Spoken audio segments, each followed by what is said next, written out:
Assalamualaikum warahmatullahi wabarakatuh. Salam pencerahan. Pemirsa TVMU, senang sekali kami kembali hadir menjumpai Anda dalam program berita dan analisa.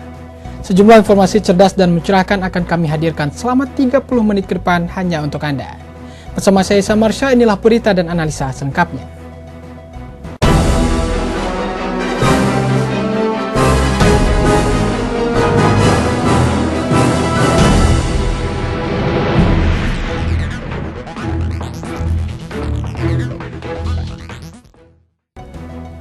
Pemirsa, heterogenitas yang dimiliki oleh bangsa Indonesia bukan menjadi alasan pemuda-pemuda Indonesia terpecah belah.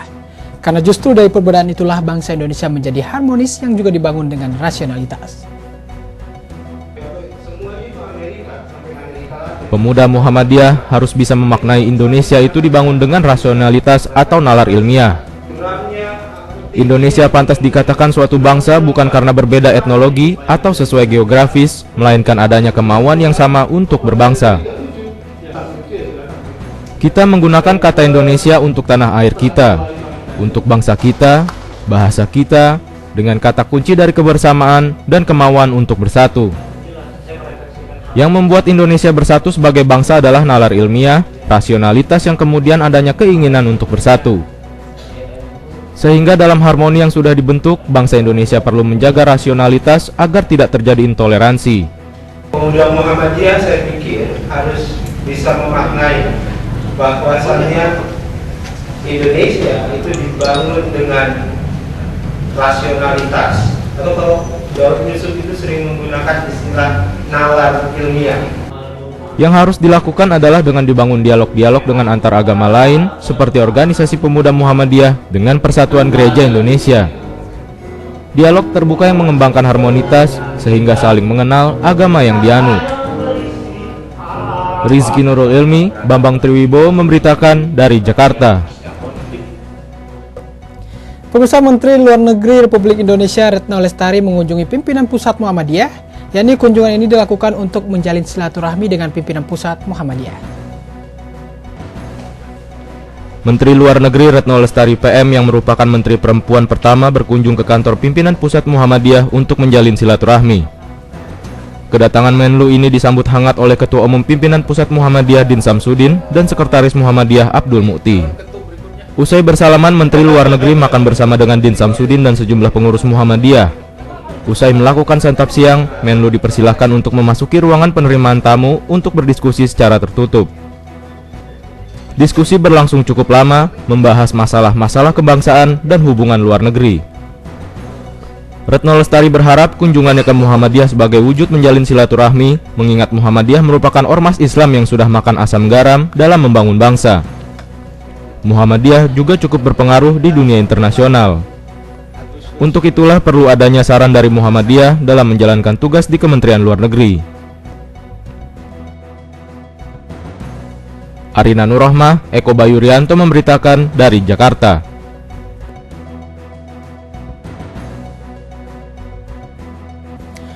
Pemirsa, dampak kisruh politik yang disebabkan pemberontakan Houthi di Yaman dengan pemerintah Yaman meresahkan sejumlah warga negara Indonesia yang ada di Yaman.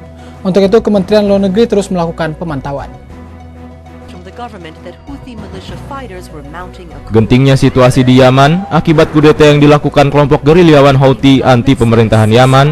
Suasana politik yang kurang kondusif di Yaman ini membuat khawatir sejumlah warga Indonesia yang sedang belajar dan bekerja di Yaman. Untuk memberikan perlindungan, Kementerian Luar Negeri akan memantau penuh dan mengevakuasi secara bertahap para WNI yang berada di titik konflik di Yaman.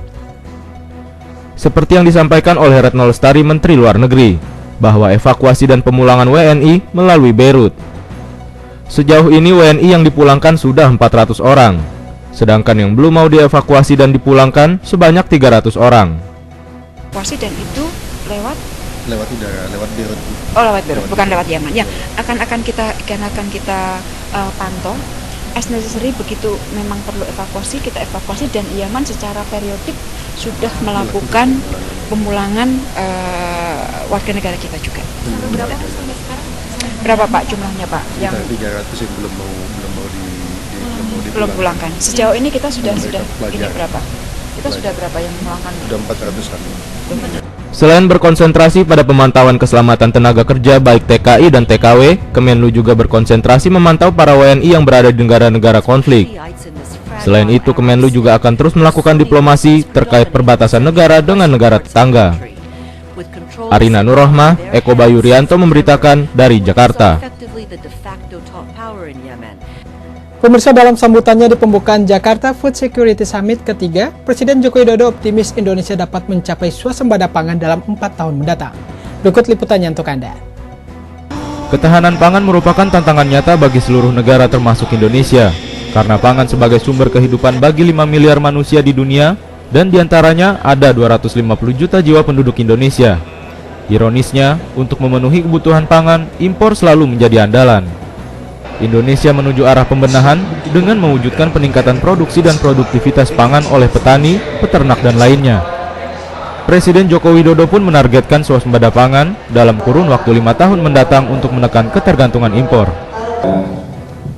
Tahu lapangan, semakin banyak kunjungan-kunjungan daerah yang saya lakukan, semakin saya kenal medan yang ada di negara kita, semakin saya yakin bahwa yang namanya swasembada pangan, ketahanan pangan, kedaulatan pangan itu akan kita capai dalam kurun waktu yang tidak lama. Perkiraan kami 4-5 tahun itu bisa kita pegang. Tadi setelah juga melihat dan berdialog dengan petani yang dulu 2 ton menjadi 4 ton, yang dulu 6 ton menjadi 8 ton, yang dulu 1,5 ton menjadi 3 ton. Presiden juga menyempatkan diri berdialog dengan petani, penambak, nelayan, dan pengusaha mengenai pencapaian produksi pertanian hingga permasalahan yang masih mengganjal untuk mewujudkan swasembada pangan. Alfat Amrin, Muhammad Surya Saputra memberitakan dari Jakarta. Untuk memberikan peluang bagi masyarakat yang akan menunaikan ibadah haji, Kementerian Agama akan membuat kebijakan pelarangan ibadah haji yang kedua kali bagi para peserta haji. Menteri Agama Lukman Hakim Saifuddin mengatakan pemberlakuan pelarangan pergi haji berulang kali sudah lama digaungkan Kementerian Agama. Sedangkan untuk pemberlakuan peraturan ini akan diberlakukan tahun 2015 ini. Hal ini berdasarkan data-data yang ada di Kementerian Agama yang mencatat kuota haji Indonesia pada tahun 2015 tetap tidak meningkat. Hanya pada kisaran 168.800 orang terdiri 15.200 orang haji reguler dan 13.600 orang untuk haji khusus. Lukman Hakim selaku Kementerian Agama menjelaskan bahwa melihat banyaknya masyarakat Indonesia kesulitan berhaji akibat antrian yang lama, menjadikan Kementerian Agama akan memberlakukan pelarangan haji berkali-kali. Berhaji itu semakin waktu semakin panjang. Jadi sekarang bahkan sudah belasan, di Sulawesi Selatan bahkan sampai 20 tahun orang harus menunggu. Nah, karenanya memang harus ada kebijakan yang cukup relevan, dan itu adalah dengan cara membatasi betul bahwa orang yang sudah berhaji sebaiknya tidak lagi berhaji, supaya kemudian kota yang sangat terbatas itu betul-betul bisa digunakan bagi yang belum sama sekali, karena yang belum itulah yang berkewajiban, sementara yang sudah berhaji itu tidak lagi berkewajiban karena sudah gugur kewajibannya gitu. Kebijakan ini banyak yang mendukung, namun Komisi 8 DPR RI belum memberikan persetujuannya. Kementerian selain melakukan kebijakan ini juga akan melakukan sosialisasi memberikan kesadaran kepada masyarakat untuk tidak berhaji secara berulang-ulang. Arina Nurrohmah, Eko Bayu Rianto memberitakan dari Jakarta. Pemirsa, sejumlah informasi menarik lainnya akan kami hadirkan untuk Anda. Untuk itu jangan kemana-mana, tetap bersama kami dalam berita dan analisa.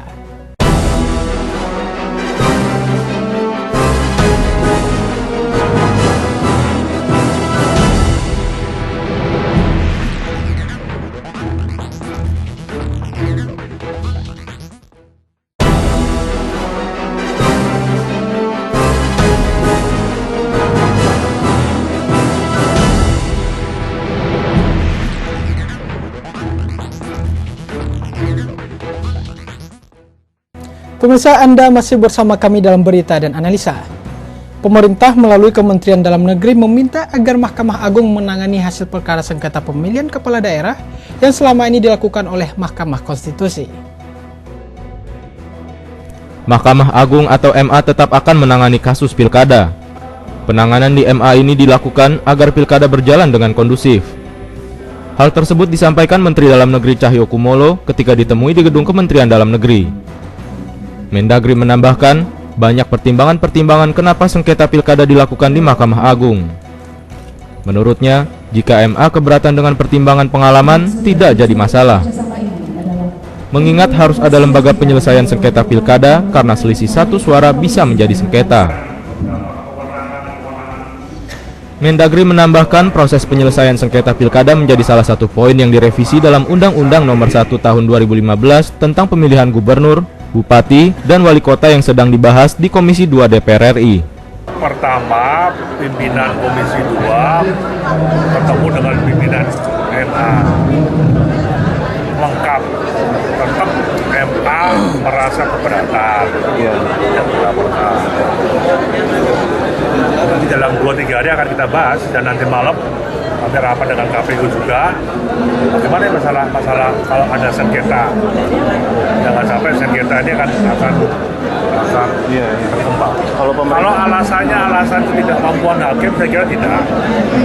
Hakim di daerah cukup. Kalau alasannya ketakutan terjadi kerusuhan sehingga mengorbankan kantor pengadilan, saya kira tidak. Untuk itu, terkait keberatan MA dalam menyelesaikan sengketa pilkada, Mendagri mengatakan berbagai kekhawatiran tersebut bisa diatasi bersama.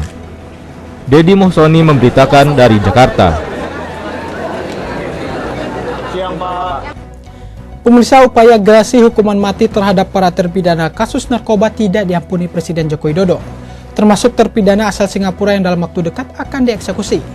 Penolakan Presiden tersebut mendapat dukungan oleh Perhimpunan Advokat Indonesia atau PERADI. Berikut liputannya untuk Anda. Perhimpunan Advokat Indonesia atau PERADI mendukung sepenuhnya upaya penolakan gerasi Presiden Joko Widodo terhadap para terpidana mati kasus narkoba, termasuk terpidana kasus narkoba asal Singapura.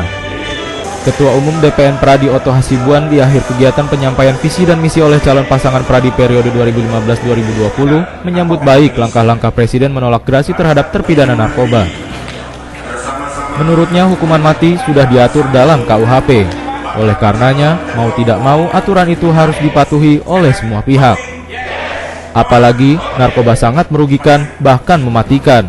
Saat ini saja, kematian akibat narkoba mendapat ranking tertinggi di wilayah Indonesia. Karena bagaimanapun situasi dan kondisi akibat dari narkoba ini sangat luar biasa. Bangsa kita ini banyak hancur, kita banyak hancur, generasi muda kita banyak rusak gara-gara narkoba. Jadi saya kira memang Presiden kita harus pokok seperti itu. Dan saya mendukung itu. Saya mendukung. Dukungan penolakan gerasi ini juga senada didukung oleh calon Ketua Umum PERADI periode 2015-2020 Fauzi Yusuf Hasibuan. Hukuman mati merupakan sikap konstitusi dan tidak melanggar HAM, oleh karenanya rangkaian hukuman mati merupakan keputusan akhir dari keputusan pengadilan. Kira itu sikap yang didasarkan kepada konstitusi negara Republik Indonesia, dan itu tidak itu merupakan implementasi dari HAM yang diselaraskan dengan prinsip-prinsip negara Kesatuan Republik Indonesia. Oleh karena itu fakta hukuman mati itu tidak boleh ditunda sih sebetulnya.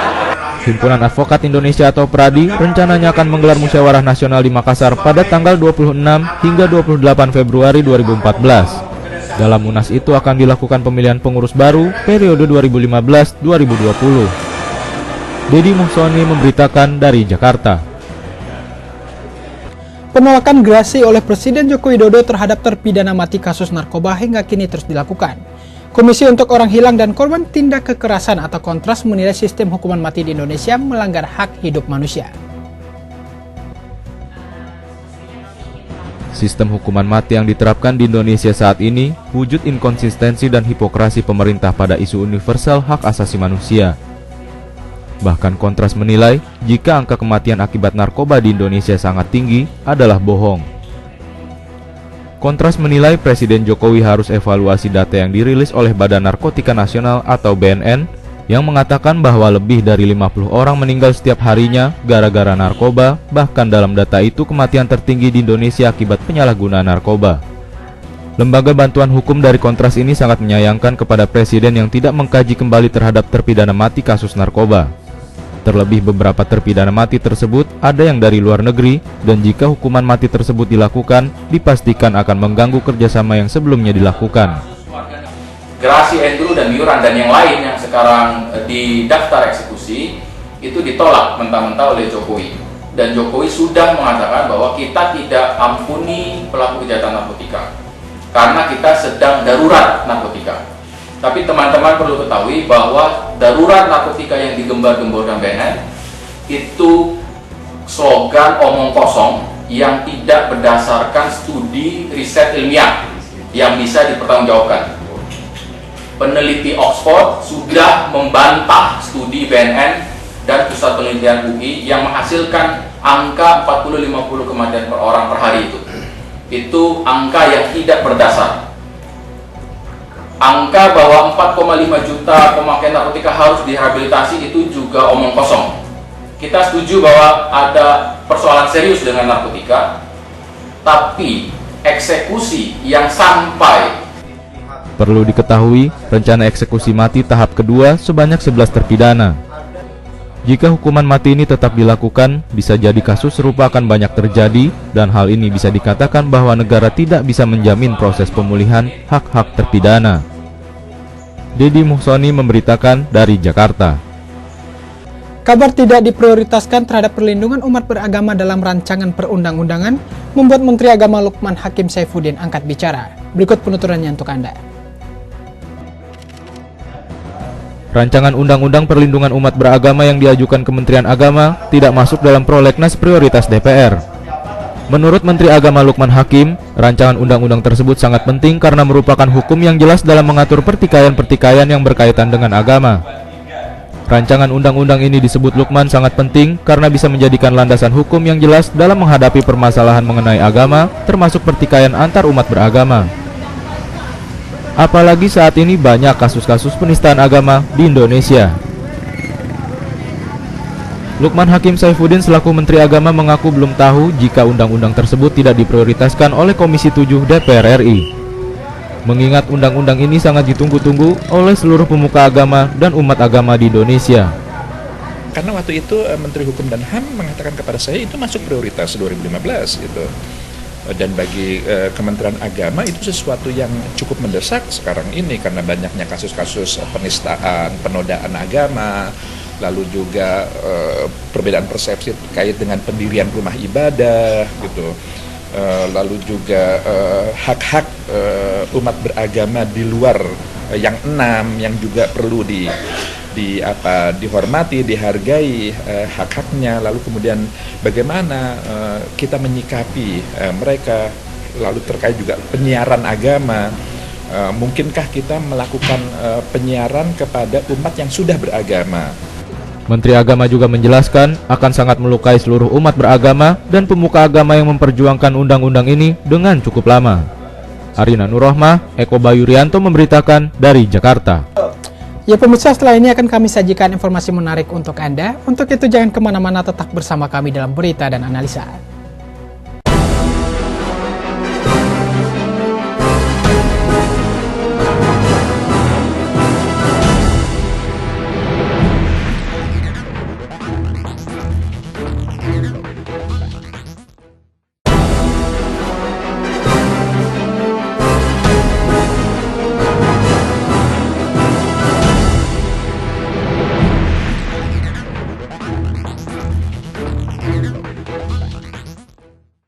Ya pemirsa, Anda masih bersama kami dalam berita dan analisa.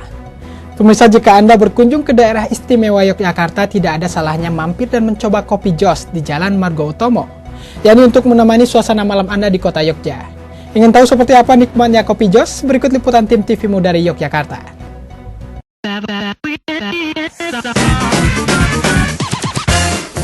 Daerah untuk kesehatan. Ya pemirsa, di hadapan saya sudah ada kopi jos yang tadi saya pesan, yang pemirsa ternyata khas kopi jos ini adalah dimasukkan bara api yang tentunya akan membuat cita rasa dari kopi jos ini semakin mantap dan tentu semakin jos seperti disebutkan. Nah pemirsa, saya pengen tahu bagaimana khasiat dari kopi jos yang dicampur dengan arang ini. Untuk itu saya akan mewawancarai pemilik dari angkringan kopi jos ini, yaitu bersama Pak Syekh. Dan pemirsa, saya akan mewawancarai tentang khasiat yang terdapat di kopi jos ini, dan kita akan membahas sedikit tentang angkringan kopi Syekh Pak Jos ini. Selamat malam Pak Syekh. Apa kabar Pak? Pak, ini saya sangat tertarik dengan kopi jos ini yang tadi dimasukin bara ini. Pengen tahu apa sih khasiat yang terdapat di kopi jos ini?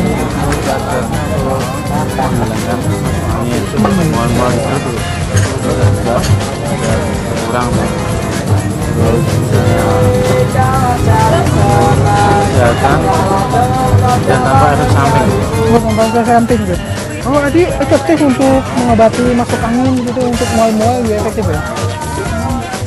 Selain untuk dimasuk ini bara api ini berarti sudah menjadi hidangan wajib untuk kopi jos ini.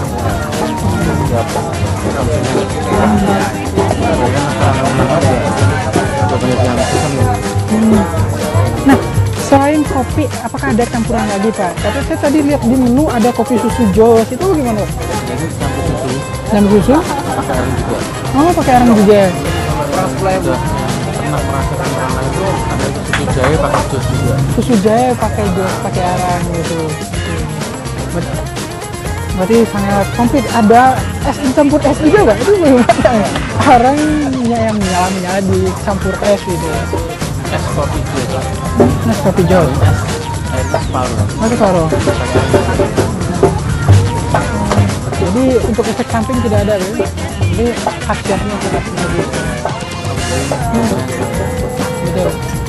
Oke. Nah, selain di angkringan ini, selain menyajikan kopi jos, apa saja yang dihadirkan di angkringan ini? Selain minuman, makanan juga apa aja?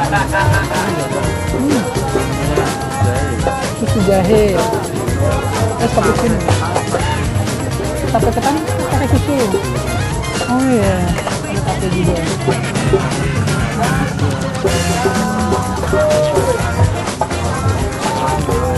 Lengkap ya, disajikan di pantas saya. Pantas sekali angkringan kopi jos Pak Syekh ini sangat terkenal gitu. Nah, selain tadi ada menu spesial lain nggak selain kopi jos ini yang disajikan di sini? Khasnya Pak Syekh itu.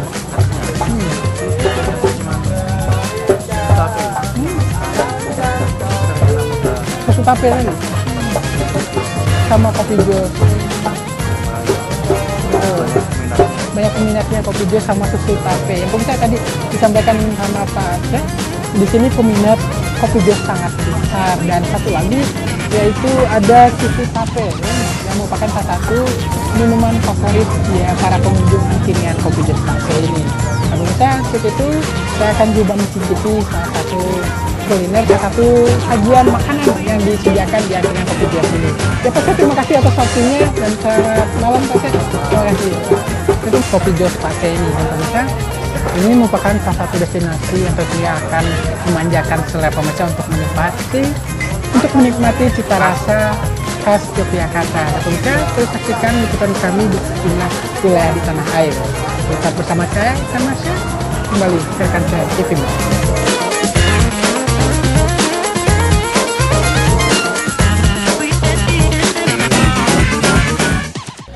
Ya pemirsa, informasi dari Yogyakarta tadi sekaligus menutup perjumpaan kita kali ini. Atas nama segenap kru TV-mu yang bertugas, saya Marsha pamit undur diri dan terima kasih atas perhatian Anda. Salam pencerahan. Nasruminallahi wa fathun qarib. Wassalamualaikum warahmatullahi wabarakatuh.